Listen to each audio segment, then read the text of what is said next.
go. All right. Whose job is it? April? It is your job from now on to make sure I press the record button when I'm supposed to press it. Got it? Got it. Good. All right.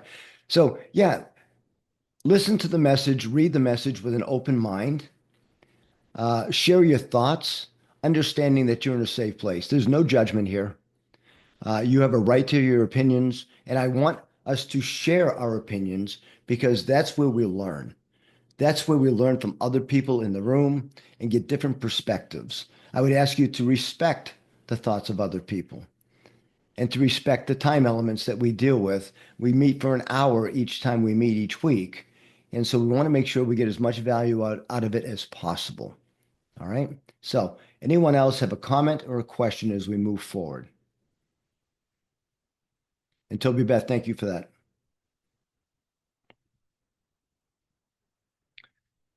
Chapter 1, my first meeting with Andrew Carnegie. Now I'm going to read a little bit of this, then I'm going to ask somebody to jump in and take over. For more than a quarter of a century, my major purpose has been that of isolating and organizing into a philosophy of achievement the causes of both failure and success, with the object of being helpful to others who have neither the inclination nor the opportunity to engage in this form of research. My labor began in 1908 as the result of an interview that I had with the late Andrew Carnegie. I frankly told Mr. Carnegie that I wished to enter law school and that I had conceived the idea of paying my way through school by interviewing successful men and women, finding out how they came about their success, and writing stories of my discoveries for magazines. At the end of our first visit, Mr. Carnegie asked whether or not I possessed enough courage to carry out a suggestion he wished to offer me. I replied that courage was about all I did have, and that I was prepared to do my best to carry out any suggestion he cared to offer. He then said, "Your idea of writing stories about men and women who are successful is commendable. As far as it goes, and I have no intention of trying to discourage you from carrying out your purpose. But I must tell you that if you wish to be of enduring service, not only to those now living, but to the posterity as well, you can do so if you will take the time to organize all of the causes of failure as well as all of the causes of success. There are millions of people in the world who have not the slightest conception of the causes of success and failure. The schools and colleges teach practically everything except the principles of individual achievement. Let's reread that line again. The schools and colleges teach practically everything except the principles of individual achievement. They require young men and women to spend from 4 to 8 hours acquiring abstract knowledge, but do not teach them what to do with the knowledge after they get it. This is Andrew Carnegie speaking. At that time, the richest man in the world. The world is in need of a practical, understandable philosophy of achievement, organized from the factual knowledge gained from the experience of men and women in the greater university of life. In the entire field of philosophy, I find nothing which even remotely resembles the sort of philosophy which I have in mind. We have a few philosophers who are capable of teaching men and women the art of living. It seems to me that here is an opportunity which should challenge an ambitious young man of your type, but ambition alone is not enough for this task which I have suggested. The one who undertakes it must have courage and tenacity. The job will require at least 20 years of continuous effort, during which the one who undertakes it will have to earn his living from some other source, because this sort of research is never profitable at the outset. And generally, those who have contributed to civilization through work of this nature have had to wait 100 years or so after their own funerals to receive recognition for their labor. And there's a note here from Sharon Lecter. 20 years of labor with no pay and possibly no recognition. How would you respond to this offer? How would you respond to this offer? As he discusses below, Hill accepted Carnegie's challenge and, with a letter of introduction from Carnegie, set about interviewing the giants of that time, including Theodore Roosevelt, Thomas Edison, John D. Rockefeller, Henry Ford, Alexander Graham Bell, King Gillette, founder of the Gillette Safety Razor Company, and many others. His effort ultimately culminated in the publication of several books, including the 8-volume Law of Success and Think and Grow Rich, after more than 25 years of research. Think and Grow Rich is widely recognized as the seminal work in self-development, introducing essentially all the principles that continue to serve as the foundation for the teachings of the personal development gurus of today. The gurus of today are still quoting Napoleon Hill from back in 1937. We've gone back to the source. As reflected in Hill's own description, the process of developing and publishing Think and Grow Rich was itself a study in the principles he revealed. It may be telling that the manuscript of Outwitting the Devil was written the year after Think and Grow Rich was published. Interesting. Since the work may reveal the frustration and revelation of Hill's other self, and how he conquered his frustrations and succeeded in using the very principles he described in Think and Grow Rich, Outwitting the Devil will reveal Hill's spiritual awakening and how each of us can learn from his encounter with the devil. Who would like to volunteer to read for just a little bit? Give me a digital hand, please. D, thank you very much. Please start here.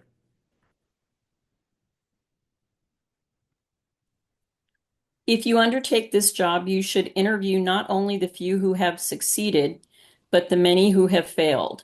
You should carefully analyze many thousands of people who have been classed as failures, and I mean by the term failures, men and women who come to the closing chapter of life disappointed because they did not attain the goal which they had set their hearts upon achieving. As inconsistent as it may seem, you will learn more about how to succeed from the failures than you will from the so-called successes. They will teach you what not to do. Along toward the end of your labor, if you carry it through successfully, you will make a discovery which may be a great surprise to you.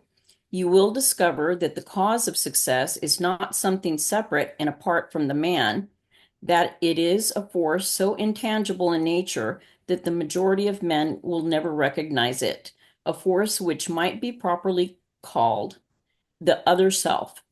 Noteworthy is the fact that this other self seldom exerts its influence or makes itself known, excepting at times of unusual emergency when men are forced, through adversity and temporary defeat, to change their habits and to think their way out of difficulty. My experience has taught me that a man is never quite so near success as when that which he calls failure has overtaken him, for it is on occasions of this sort that he is forced to think. If he thinks accurately and with persistence, he discovers that so-called failure usually is nothing more than a signal to rearm himself with a new plan or purpose. Most real failures are due to limitations which men set up in their own minds. If they had the courage to go one step further, they would discover their error. Most real failures are due to limitations which men set up in their own minds. A negative mindset and self-doubt can be the primary obstacle to success. With the current economic downturn, far too many people who have all their life done everything right are now, for the first time, facing severe economic adversity. The greatest barrier to their recovery is their own fear and self-doubt instilled by their recent experience. Have you allowed the current economic downturn to overtake you? Have self-doubt and self-sabotage held you back from reaching your dreams? Are you your own worst enemy? In Think and Grow Rich, Hill told the story of R.U. Darby, a gold prospector, frustrated when a rich vein of gold apparently ran out. Darby sold his gold claim for a pittance to the town junkman. The junkman brought in the right expert advisors and found that Darby would have rediscovered the vein had he moved his digging by a mere 3 feet. Had Darby persevered, he would have made his fortune, but he gave up and abandoned his dreams when he was only 3 feet from gold. Rather than being crushed by his error, Darby learned from his experience and went on to build an insurance empire. Will you abandon your quest just before reaching great success when you are only 3 feet from gold? You can read how many of today's icons persevered through difficult situations in the book 3 Feet from Gold. Another great book. Thank you so much, Dee. I appreciate you. Did anything stand out as you were reading that to you that maybe caused you to think a little bit? I know if it's me, it's hard to read and think at the same time, right? Yeah. Anyone I pick have some? something to say. Go ahead, I Betty. think it's interesting that he wrote Think and Grow Rich and after that wrote Outwitting the Devil. And after reading it, he used this power to persevere his goals. And it's a shame that it didn't get published till recently, but I think this was his key to move forward and to eliminate his blockages. What I thank you, Betty, for that. It's so true. I mean, here's a book that was written just 1 year after Think and Grow Rich was published. And as Dee was reading, and it's talking about economic circumstances of today, we're in 2025. I'm still receiving the same message. That's the same message that we're dealing with today. And so, with all of my studies over the last year plus with Napoleon Hill Institute, I'm saying, oh my, all of this material could have been written yesterday, and it would have been just as accurate, just as pertinent to what we're dealing with every single day here in 2025. Who else would like to read? Come on, my friends. Jump in the game. Get out of the back row. Stella, you got it, baby. Come on.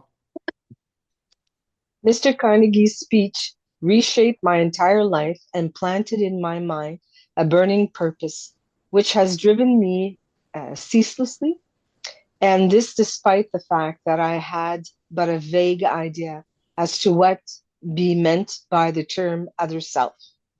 During my labor of research into the causes of failure and success, I have had the privilege of analyzing I don't see, okay, more than 25,000 men and women who were rated as failure, and over 500 who were classed as successful. Many years ago, I caught my first glimpse of that other self Mr. Carnegie had mentioned. The discovery came as he said it would, as the result of two major turning points in my life, which constitute emergencies that forced me to think my way out of difficulties such as I had never before experienced.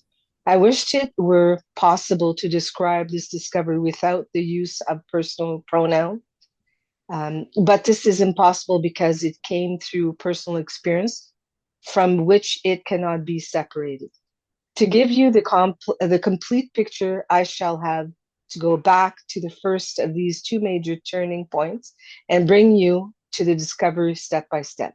The research necessary for the accumulation of the data from which the 17th principles of achievement and the 13 major causes of failure were organized required years of labor. I had researched the false conclusion that my task of organizing a complete philosophy of personal achievement had been completed. Far from having been completed, my work had merely begun. I had erected the skeleton of philosophy by organizing the 17th principle of achievement and the 30 major causes of failure. But that skeleton had to be covered with the flesh of application and experience. Moreover, it had to be given a soul a soul through which it might inspire men and women to meet obstacles without going down under them. The soul, which had yet to be added as discovered later, became available only after my other self made its appearance through the major turning points of my life. Resolving to turn my attention and whatever talents I might possess into monetary returns through business and professional channels, I decided to go into the profession of advertising, and I became the advertising manager of the LaSalle Extension University of Chicago. Everything went along beautifully for 1 year, and at the end of which I was seized by a violent dislike for my job and resigned. I then entered the chain store business, which the former president of LaSalle Extension University, and became the president of the Betsy Ross Candy Company. Unfortunate, or what seemed to be, what seemed to me at the time to be unfortunate disagreement with business associates disengaged me from that undertaking. Sorry. The the lure of advertising still was in my blood, and I tried again to give expression to it by organizing a school of advertising and salesmanship as part of Bryant and Stratton Business College. The enterprise was sailing smoothly, and we were making money rapidly when the United States entered World War I. In response to an inner urge which no words can describe, I walked away from the school and entered the service of the United States government under President Woodrow Wilson personal direction, leaving a perfectly sound business to disintegrate.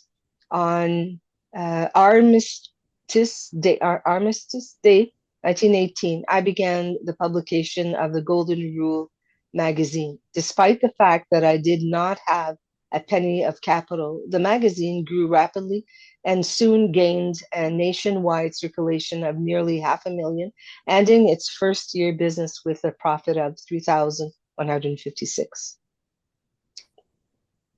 For a proper perspective, 3,156 in 1918 would represent 45,000 today based on the consumer price index average for each year compiled by the US Bureau of Labor Statistics, and 2002, 202,000 using the nominated GDP per capita tables. Not a bad profit for a first year in the magazine business when 80 to 90% of new titles failed, and even the successful ones take 3 to 5 years to become profitable.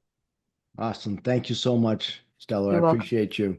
Anything stand out as you were reading that? What's the story that's being told here?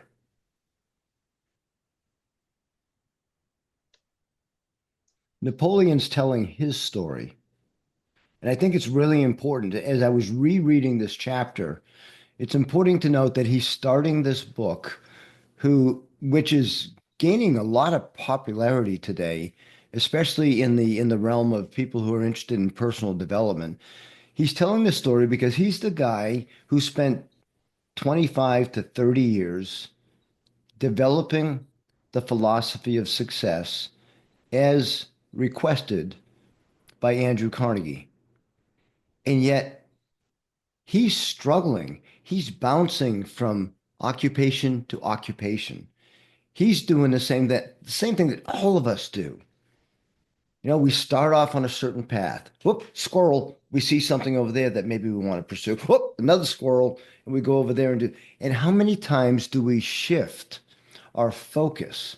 So even the man who's writing this philosophy, he's starting this document, this book, describing the struggles and the challenges that he himself faced to achieve whatever notoriety he eventually achieved. Betty, I saw your hand go up. Please share. I was just going to mention the same thing you did. It seems like he's constantly changing jobs. He's very successful and then decides I'm bored and moves on, almost like I feel he's got ADD. It's kind of interesting. It's possible, right? Yeah. Back in those days, they didn't know what ADD was. But it's also, I think, isn't it just life? You know, Or you know what? If he's not happy, he didn't stay in that company and become miserable. He just said, this isn't working for me and moved on. Whereas the majority of us just stay because that's what we feel we have to do or need to do, and we don't take the risk to move on to something else. yeah, it's how many people do we know? Perhaps some people that are here in this room are stuck doing something that they don't really enjoy, but they have to do it, or they think they have to do it to maintain their own personal security. Remember things like fear of poverty, fear of criticism. Somebody goes to college for 4, 6, 8 years, gets a degree in a specific field, and then suddenly realize or ask the question, why am I here? I'm not happy. I don't like this. And they spend the rest of their lives doing what they feel they have to do because of the path that they set for themselves Oh, and what other people guys. will think, right? I mean, anybody have any thoughts on that?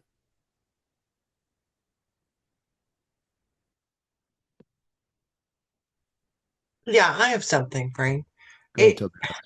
I'm sitting here, I'm listening to this, and if I remember correctly, he wrote Think and Grow Rich before he wrote this. Yes. Now, of course, this wasn't published until many decades later, but I'm thinking to myself, between that fact and the combination that he just self-assessed himself in writing as being wholly dissatisfied and jumping from job to job, and then threw caution to the wind at the end of the day and started a magazine publication while he was serving in the army, it almost seems contradictory to what is largely touted as a very successful quote unquote self-help volume book in Think and Grow Rich.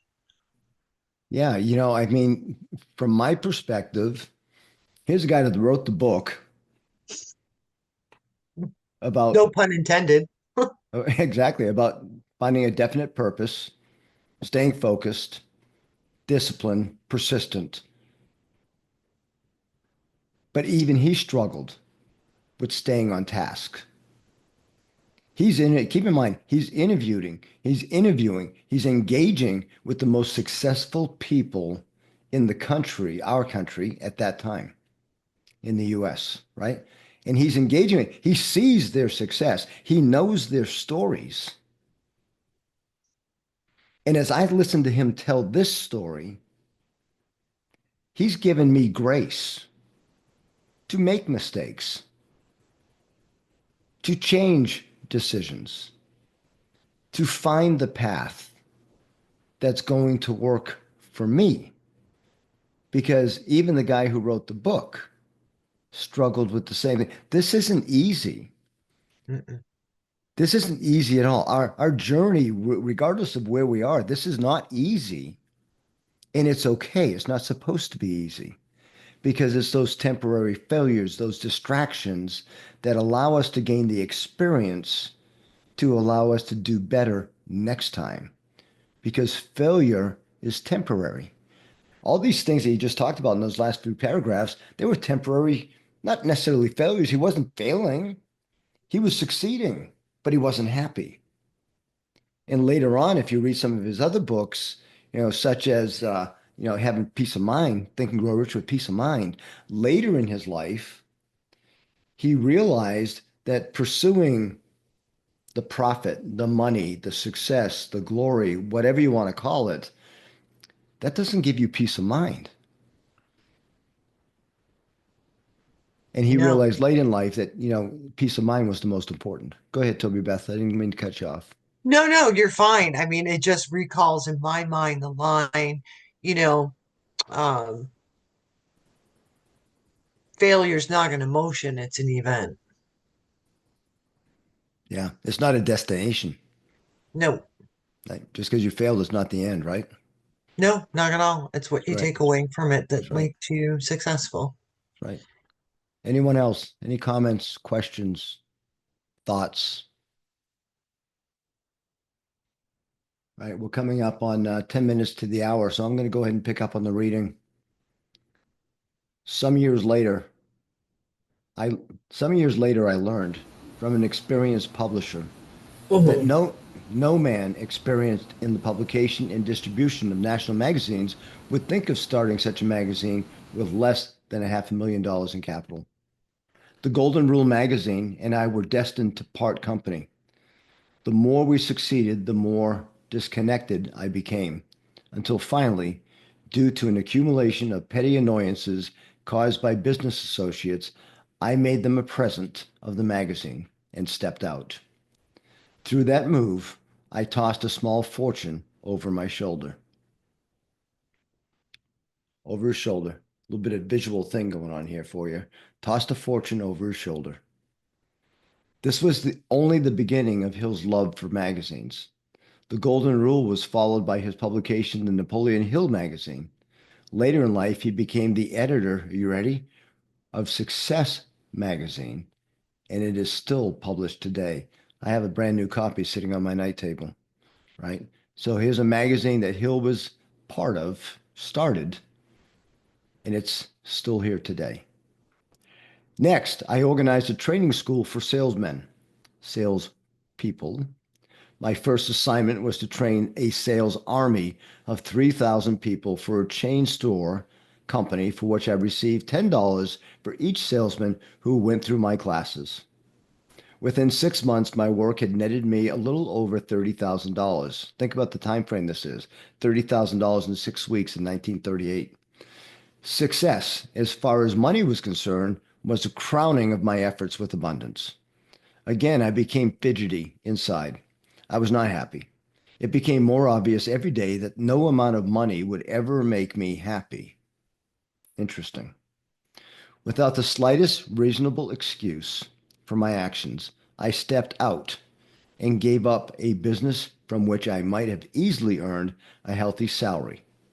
My friends and business associates thought I was crazy, and they were not backward about saying so.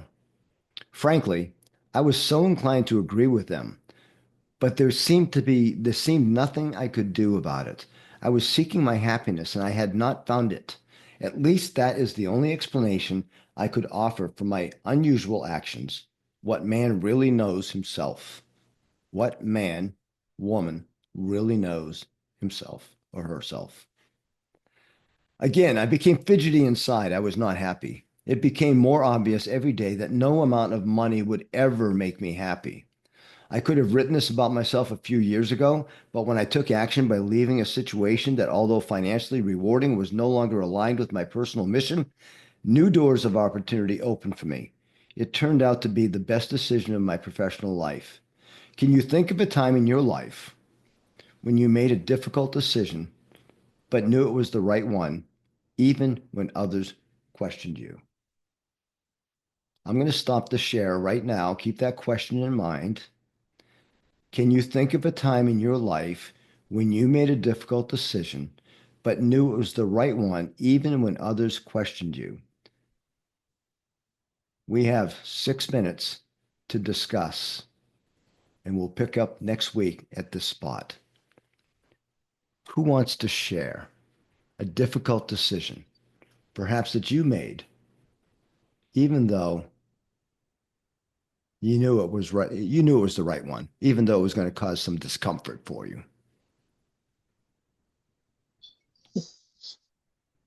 I've never seen this group so quiet in my entire life. I know, I will say something. Thank you, Betty.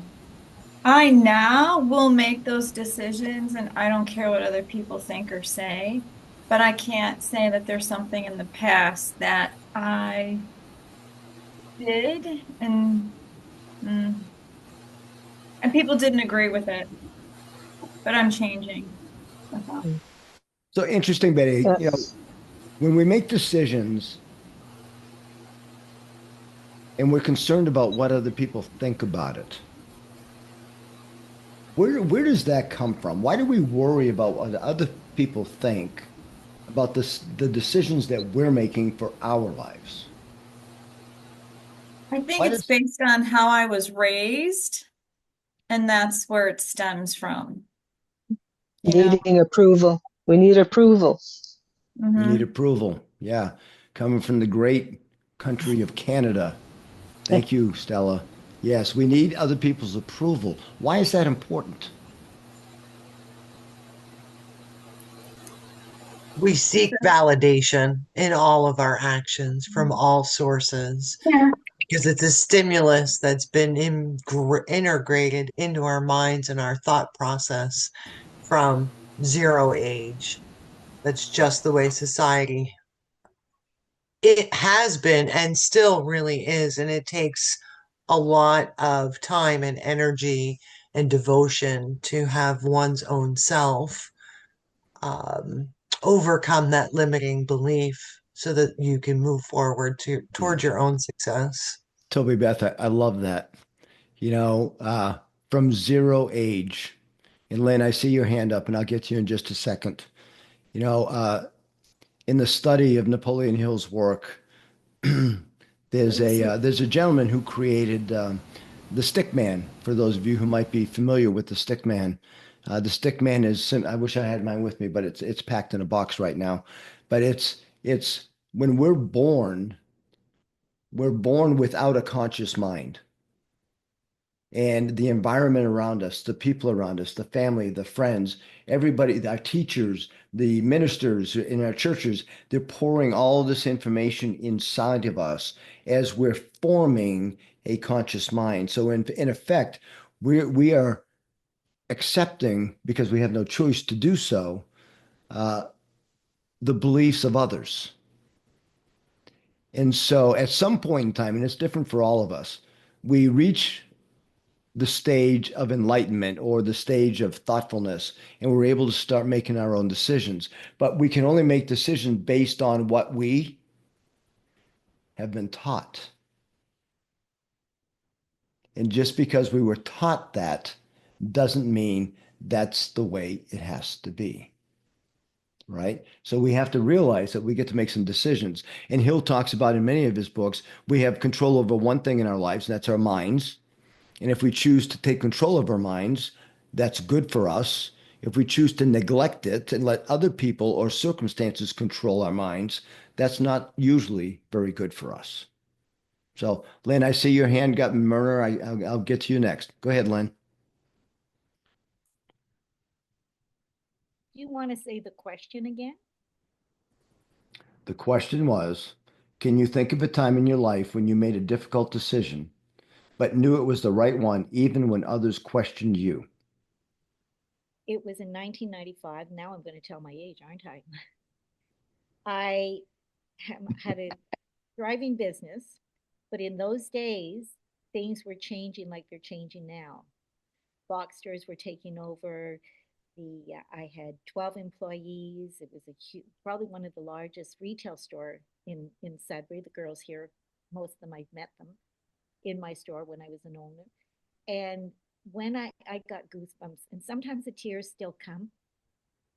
The hardest decision was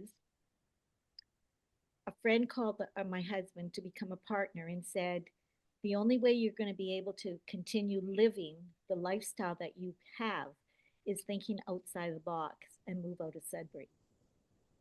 And at that point, he asked, he says, what do I do? I said, well, you're going to do it anyways. You just want my approval, you know?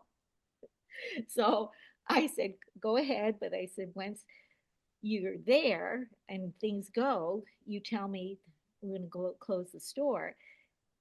And the hardest thing was leaving the children here on their own. I'm wondering how are things going to go? However, I needed to go. And so they lived in the house and they had both set of grandparents and they had aunts and there were so many people, and actually the way I looked at it, they were always interfering. But it takes, what do they say, that it takes a village to raise a child? back in those days, I didn't see it that way. And I thought, you know what? I'm just going. And it was the hardest thing I could ever do. And I just did it. However, I think it was the best decision I ever made in my life. It brought me to who I am right now. That's all I wanted to say. Yeah, but it's a great story. I think everyone in this room has probably had to deal with that in some way, shape, or form. And ultimately, we do get to make decisions. I mean, it's one of Hill's foundational principles, decisiveness, being able to make a decision, even when it's not in light with everybody else that's around you, and just make the decision because you know what's right for you at that time. Right? Myrna, you had something to add. Yeah, I was just saying that fear. The number one thing is fear when you have to make a decision. But like I always try to remind myself, I mean, just listen to the voice of truth because it'll never lead you wrong. I mean, even though they're saying, you crazy, you're doing what? But I mean, it's your life, you have to live it. And you're the one experiencing it. So just hold on to the voice of truth. Even though you're feeling the fear, just make the decision. And Yeah, then you make the adjustments afterwards. That's how I had to deal yeah. with it. Thank you, Myrna. I was in so on Wednesday nights I do what I call my civilian book study, which is you guys. And on Thursday nights I actually do a study with veterans because I am a retired Marine. I'm a veteran, very proud veteran. And during our last veterans group, we had this similar discussion about, making decisions. And actually, we had a guest speaker that she was talking about franchising. And one of the comments I made was, it's okay to make a wrong decision if you've done your due diligence before you made the decision, right? So you're asking all the right questions, you're investigating the opportunity, you're doing the best you can to make the best decision you can with the information you have at hand. And from my military background, I've learned that if you have 70% of the information, that's enough to make a decision. You don't need 100% of the information, 70%, and then you can decide. And if you make a mistake, it's not the end of the world, hopefully. I mean, the military, it might be, but at the end of the day, you make the best decision you can based on the information that you have at the time. And then you move forward. Making decisions is the hardest thing for us to do because of the fear of poverty, the fear of criticism, right? I mean, these things are really concerning to the fear of loss of another because they don't have the same focus or the same belief that we have. And so they leave because they don't want to deal with that. There is risk in making decisions. But if you do your due diligence, your best effort to investigate the opportunity, and then make an educated decision, you can feel confident in the fact that you did everything you could do to make sure that this was the right decision, to include conversation and discussion with a significant other or somebody else who's involved, right? So, guys, if you know me, like many of you in the room do know me, it's 8:02, and I'm very succinct on starting on time and also ending on time and respecting your time. I want to thank you so much for joining us tonight for this first evening of Outwitting the Devil. It gets more and more interesting as we move on. I've got some ideas. Someone in the room actually suggested when I announced we were going to do this that when we get to the part that Napoleon is interviewing the devil, we're each going to take a role. So every week, someone's going to be Napoleon Hill and someone's going to play the devil, and the rest of us get to listen to the conversation. So I am cool with that. Toby Beth is a devil already. She's in. Guys, thank you so much. Look forward to seeing you guys next week. If you want to bring somebody else into the room next week, share the link that I've shared with you. I want as many people in here as possible. This is going to be a lot of fun for us over the next several weeks, perhaps months, see how long it goes. I just want to take one jump in the chat before I move out. In the back, okay, we got nothing there. Good evening. Okay, so we're all good. I'm doing an intro to the intuition sessions tomorrow, and okay, we're good there. Ivana, And let's see, Alvana says tomorrow at noon, some simple ways to make decisions based on body communications. Please share if you can, and I will send you an email. All right. So Alvana's going to send me something, and I will share it with the group. And if you're interested in taking part of that, that's fine. And I really enjoyed this. Thank you, Dee. I appreciate it. I appreciate you being involved. And I want you're going to talk to Mac tomorrow and say, hey, look, I missed Mac. By the way, I know Mac. Mac and I were both Marines together, and we were both involved in recruiting back in the 1980s. So I got friends in the group. I got Marines in the group. I got Napoleon Hill people in the group. I got Bradford Wally in the group, who I met not too long ago. Brad, thanks for coming in, buddy. I've missed you the last couple of weeks, and I will see you guys next Wednesday, same time, same channel. Have a great night. Thank you so much. Thanks, Frank.